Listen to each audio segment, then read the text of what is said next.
Look around you. Look at your hands. Look at how you communicate, how you work, how you fall in love, how you remember your past, and how you dream of your future. A thin sheet of glass, a perfect aluminum curve, a world where technology doesn't look like a machine, but like a piece of art. We didn't choose this world. One man chose it for us. A man who was not an engineer, not a programmer, and not a corporate suit. He was an architect of human desire. He was an abandoned baby who built the most valuable company in human history. A practicing Buddhist who ruled a corporate empire with an iron fist. A design fanatic who would scream at his engineers for hours because a circuit board inside a computer, a part no customer would ever see, was ugly. He was called a genius, a savior, a tyrant, and a madman. He didn't build computers, he rewired the human experience. This is the ultimate unfiltered story of Stephen Paul Jobs. To understand the blinding fire that drove Steve Jobs, you must understand a single painful truth. Steve was abandoned. Born in 1955 to a Syrian graduate student and an American mother, he was given up for adoption at birth. He was chosen by Paul and Clara Jobs, a working-class couple. Paul was a mechanic, a man who fixed cars and built furniture. One day, Paul told young Steve that the back of a fence or the bottom of a drawer must be crafted just as beautifully as the front, even though it is hidden. Paul said, "A true craftsman knows it's there, so he makes it beautiful." Steve never forgot that, but the ghost of his adoption haunted him. He spent his entire life trying to control every detail of his environment because his very entry into the world was something he could not control. In 1971, the universe shifted. Jobs was introduced to Stephen Wozniak, a certified engineering wizard, a boy who could make silicon chips sing. Wozniak was a pure intellect who created technology for the joy of it. Jobs was something entirely different. He was a storyteller, a visualizer who saw what technology could mean to a regular human being.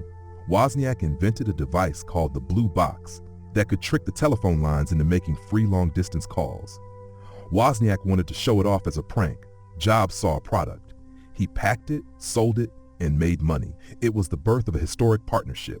Wozniak was the engine, but Jobs was the driver. By 1976, computers were massive, terrifying machines kept in air-conditioned rooms by corporations.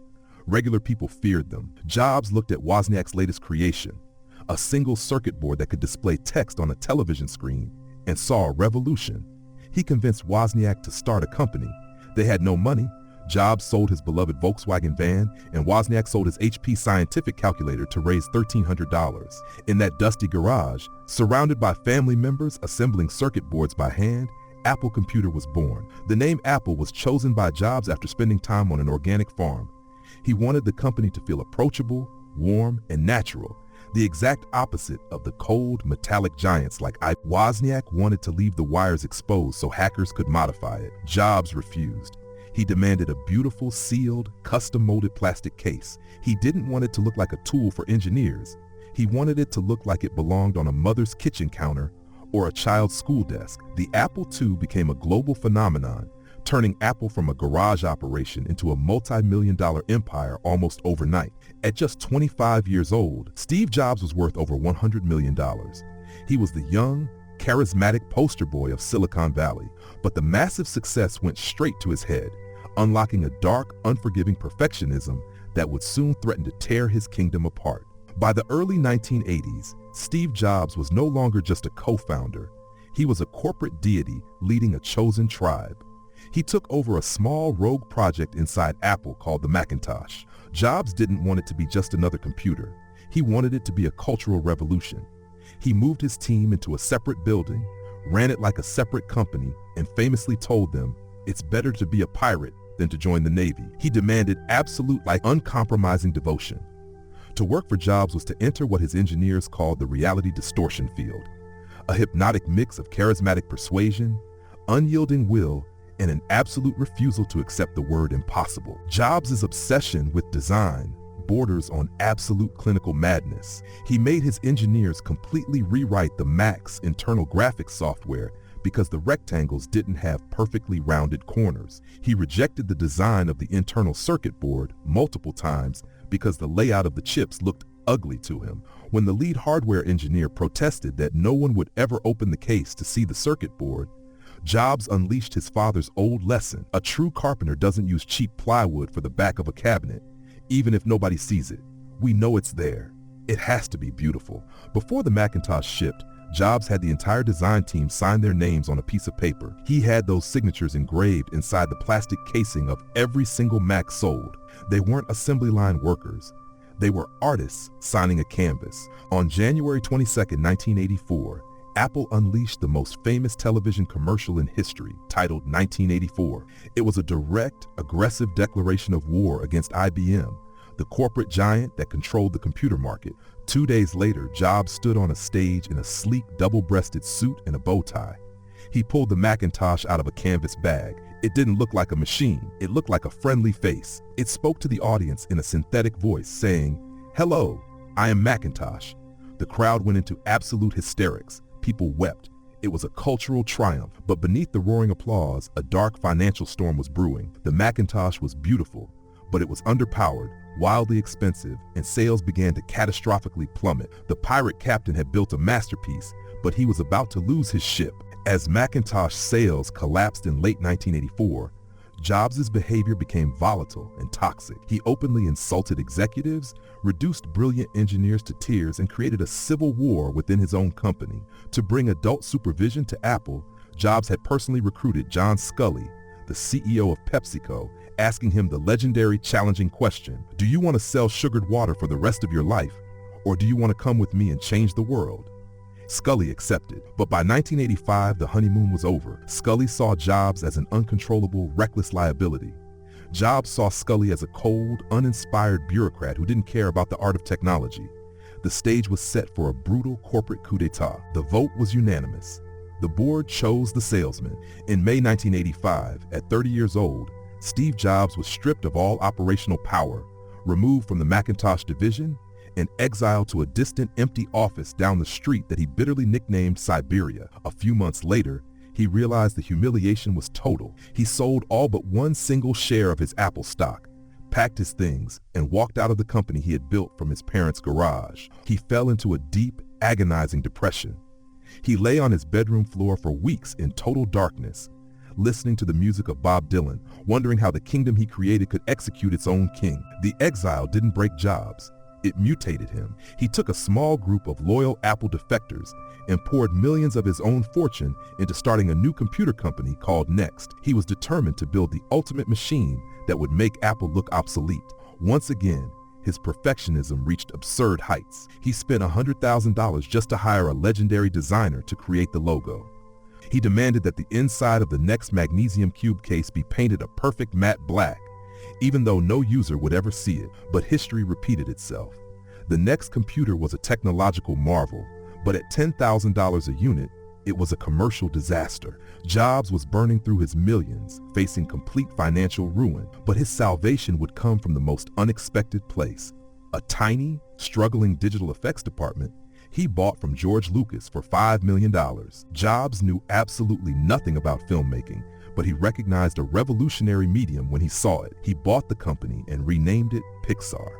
For nearly a decade, Pixar lost massive amounts of money, and Jobs had to continuously write personal checks to keep it alive. But in 1995, the gamble paid off in a way that shocked the entire entertainment industry. Pixar partnered with Disney to release Toy Story, the world's first fully computer-animated feature film. Toy Story was an absolute global sensation. When Pixar went public just days after the film's release, Steve Jobs' 80% stake in the company skyrocketed to a value of over $1 billion. Suddenly, the man who had been mocked by Silicon Valley as a washed-up failure was the richest independent force in Hollywood. Meanwhile, back in Cupertino, Apple was bleeding to death. Without Jobs' vision, John Sculley and his successors had released a string of disastrous products, bringing Apple to the absolute brink of total bankruptcy.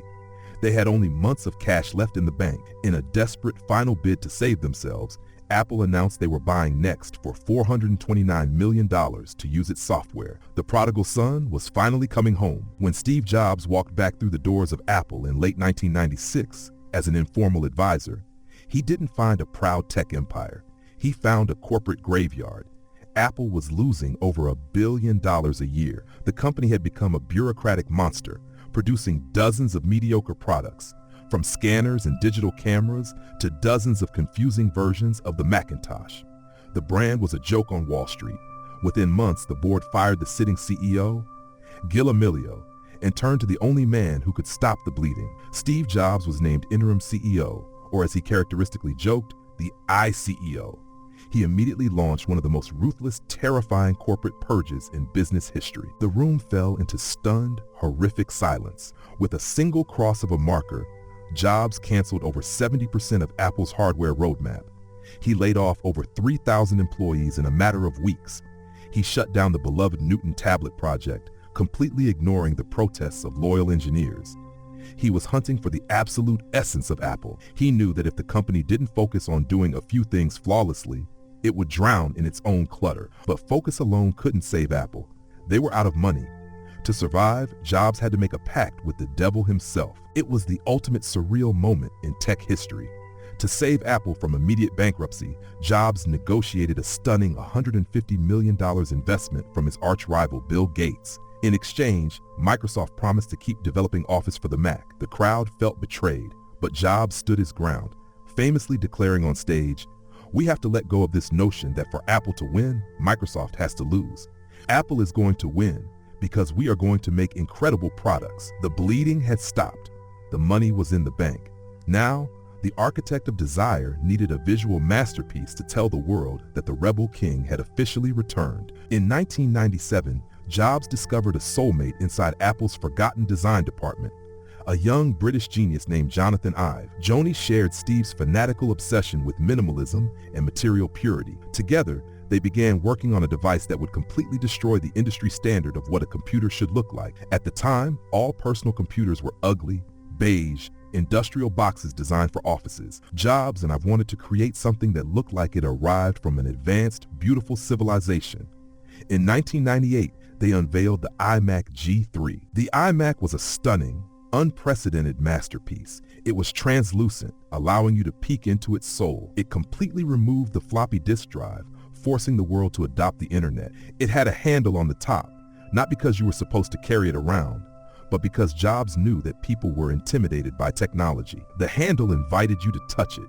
It felt friendly. The iMac became the fastest-selling computer in Apple history, instantly restoring the company's cultural coolness. To launch it, Jobs rolled out the legendary Think Different campaign, narrating an anthem that wasn't about computers, but about the rebels, the misfits, and the troublemakers who changed the world. He was describing the saints of history, but he was also describing himself. Having conquered the desktop, Jobs turned his eyes toward the human body. He realized that the digital lifestyle was shifting toward music. In October 2001, just weeks after the trauma of September 11, Jobs introduced the iPod. It wasn't the first digital MP3 player, but it was the first one that made sense. Coupled with a mechanical scroll wheel that clicked perfectly under your thumb, it allowed you to navigate thousands of tracks with one hand. Jobs marketed it with a brilliant, simple promise: 1,000 songs in your pocket. Backed by iconic silhouette commercials with neon backgrounds, the iPod didn't just dominate the market. It completely dismantled the traditional music industry, paving the way for the iTunes Store. The iPhone was the ultimate realization of Steve Jobs' vision. It was a computer compressed into a piece of art that lived in your palm. It completely eliminated plastic buttons, replacing them with software that responded to the biological warmth of human touch. It changed the architecture of human daily life across every continent on Earth. Within a decade, billions of people would look at the world through the glass portal that Steve Jobs designed. Apple went from a bankrupt entity to the most profitable corporation on Earth. Steve Jobs had achieved absolute historic victory. But at the exact moment he reached the absolute summit of global power, his own body began to betray him. To study Steve Jobs only as a visionary is to read a fairy tale that does not exist. The fire that illuminated the world was the exact same fire that burned everyone who dared to get too close to it. Jobs was not a consensus builder. He was a corporate dictator who weaponized human psychology to get what he wanted. He operated on a binary emotional scale.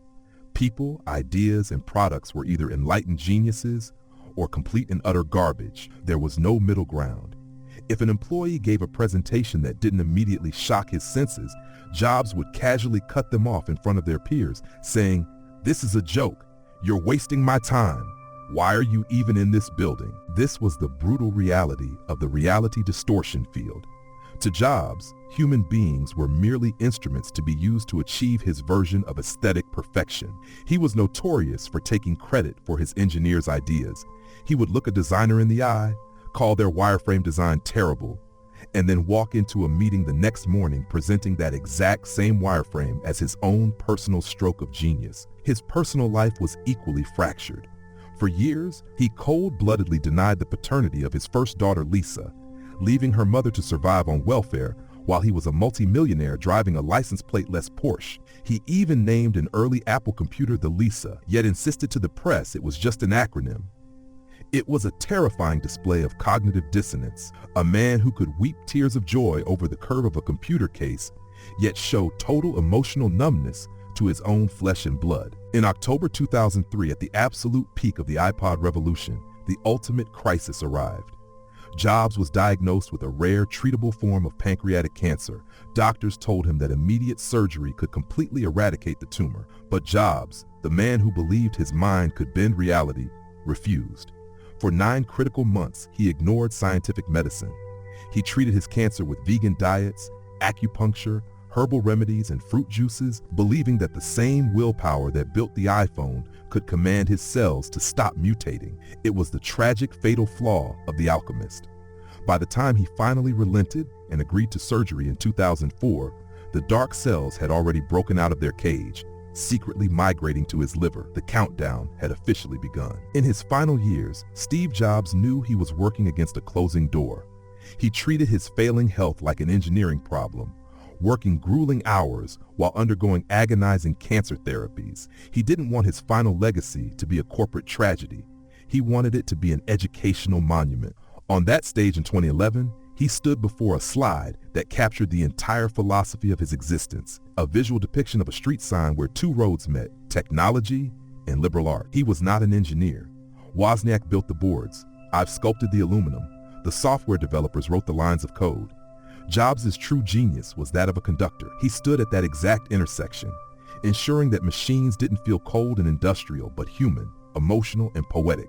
He forced technology to have a soul. On October 5, 2011, at the age of 56, the architect of desire passed away surrounded by his family. His final words, as he looked past his children and into the empty air, were a simple, whispered exclamation of profound wonder. Oh wow, oh wow, oh wow. Within minutes, the very network he had built erupted in a global wave of grief.